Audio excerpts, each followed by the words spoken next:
How do you work with a child that you think is narcissistic? How do you work with someone that you feel like is starting to develop or has started to acquire some of the traits of narcissism from another family member or from a spouse or a husband or a wife? How do you work with that?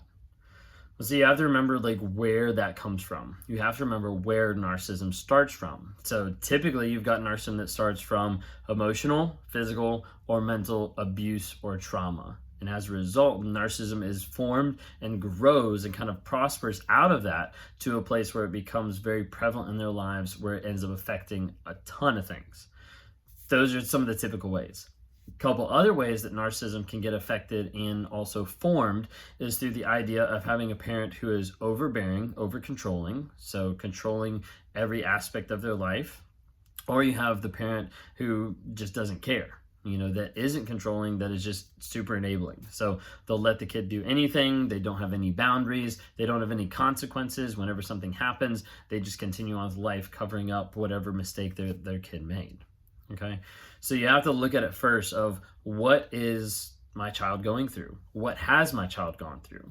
Have they been exposed to physical, emotional, and mental abuse? If so, then what do I need to do to be able to help combat that? So a lot of times that might be having someone that they can talk to, or a mentor, like someplace where they also feel safe, like a counselor or a therapist, to be able to process certain things and be able to work to a place of healing.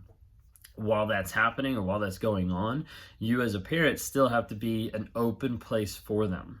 You see, one of the things that they're struggling with is that idea of not understanding how to process their emotions, because narcissists don't have emotions that have fully formed or grown or been taught how to deal with those. So you as a parent creating a place that is a safe place.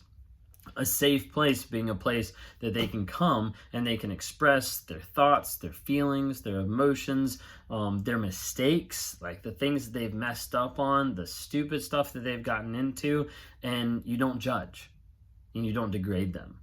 Because as an adult, it can seem very easy, like, oh, you're stupid for doing that. Or I remember when I did that, ha ha ha.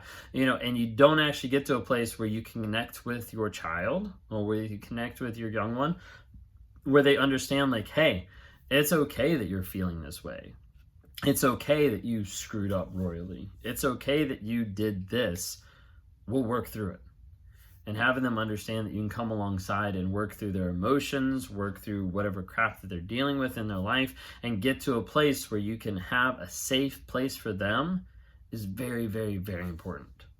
That way you can help them process their emotions and be like, hey, these are the emotions you're feeling. Totally get that. I actually have these emotions on a day-to-day basis, blah, blah, blah. And like connect with them, create a safe place, and then help them understand, like, even though you have these emotions, they're not good or bad emotions. It's just how you feel. Understanding that feeling is okay, but then what do we do with that?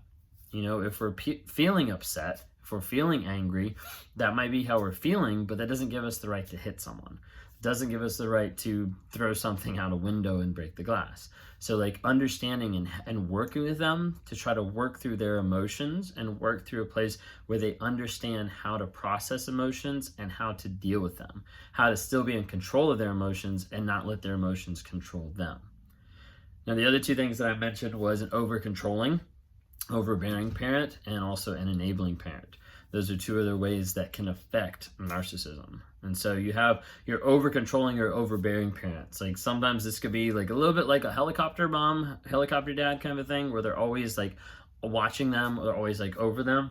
These are the people that sometimes like won't let their kids like make a mistake, but they're always, gotta be perfect. It's gotta be the right way. It's gotta be this way. They might dictate like a lot of aspects about their lives, how they look, how they talk, how they dress, and they'll try to fit them into a box, into some type of conformity. A lot of times this gets overused a lot of times with Christianity or some forms of religion where the parents have grown up a certain way and they want their child to be able to fit in that box. The problem is the child hasn't had all of the parents' life experiences to get to the place that that box makes sense. So as a result, when they're growing and when they're learning, if they're not developing their emotions and being validated in how they're processing things, they get to a place where the parents are just like, you will fit in this box. And the kid either complies and then rebels, or the kid just says, no, I'm not going to do it at all. And that's an awful place too, because then you've got all these like warring factions when it's not really doing anybody good, because it's not helping the child grow and it's not helping them learn and understand. So you have like the over controlling, where they'll control every aspect. They'll overstep their parental bounds, like even into like college, even into marriage, where they'll still be like telling you what to do, like different things like that. And then you also have the enabling parents. And so the enabling parents are the ones that have brought up their children with no rules, no boundaries, and no consequences. This is partly just our culture as a whole moving this direction, which is why you're seeing more and more narcissists, and why we will continue to see more and more narcissists until parenting gets changed, because these people have let their children dictate the household. They've, in reading different books, there's a book that I was reading about narcissism where it gave the illustration of the parents turning to the child and saying, which car do you want to get? And we're talking about like a 5-year-old, and then the 5-year-old says, no, we're getting this car. And the parents are like, okay, we'll get that car, because they want to avoid a tantrum, or they want to avoid the child being upset. And this type of thing is what produces a lot of narcissists, because they're enabling. So in some of my one-on-one calls, there's one person where the narcissist was on a cycle, and they'd leave like every 5 months and have about a month of period of time away. What they would do is they would call up their parents, and the parents would buy them a ticket, fly them back to their house, let them stay for a month, hang out with them. And we're talking like 40s, like we're not talking like a teen, we're talking like 40s, that they just fly their kid back home because he was distraught because the other person kicked them out because they were being abusive. There's different narcissists out there. They're in the enabling category, where, they're like 30 some years old and their mom still packs their suitcases for trips. Different things that's like babying them, different things that's enabling them, different things of a narcissist that, wrecks their parents' car because they're drunk driving and the parents cover it up.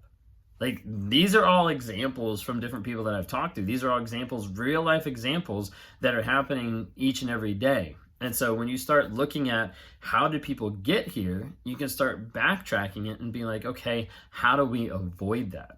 We create a safe place. We help our kids work through their emotions and get to a place where they're in charge of their emotions and their feelings, and not letting those dictate their responses or reactions. And also getting to a place where they understand and they have good boundaries. They have boundaries in their lives. They have responsibilities in their lives. Like, they have to put their suitcase together. They have to make their bed. They have to take out their trash. They have to get to a place where they understand, hey, if you cross this line that we've set, you're going to have consequences. You're going to have your game taken away. You're going to have to spend, the day without your phone, or whatever it might be. And this isn't stuff that's just to control or manipulate the kid into compliance. This is just clearly stating like, hey, this is what we expect. If you don't want to comply with that, that's fine, but this is the response. That's part of it. In a nutshell, there's a ton more about it. I'm not going to dive into it. We'll have a super long video. If you like what you see here and you want to hear more, subscribe to my channel, follow me on TikTok, follow me on Instagram. If you ever want to talk one-on-one, go to my website, rawmotivations.com, grab a time there. Would love to be able to chat with you. I work with narcissists who are struggling with narcissism to break the lies and find truth. And I also work with people that are abused by narcissists and try to help them find healing and be able to change and get their lives back on track. Thanks so much.